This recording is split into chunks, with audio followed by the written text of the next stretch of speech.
ठीक है चलो न त चलो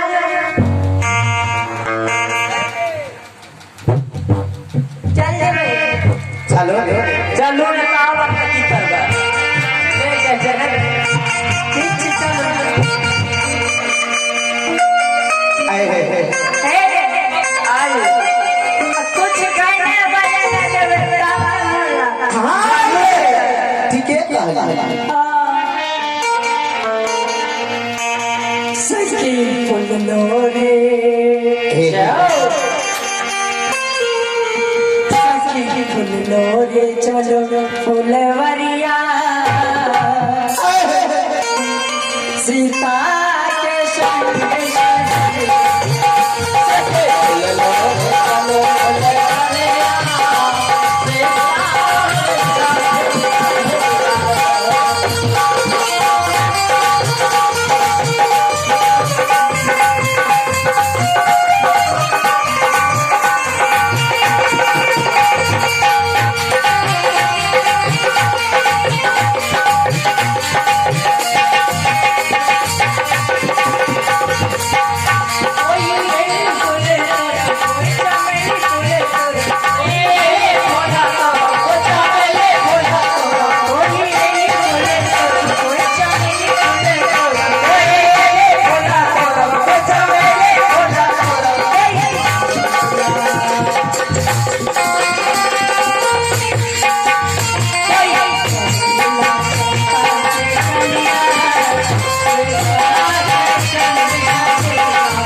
चलू तावाने जगह ते गाली उठे बे घर चल हाँ चल ले चल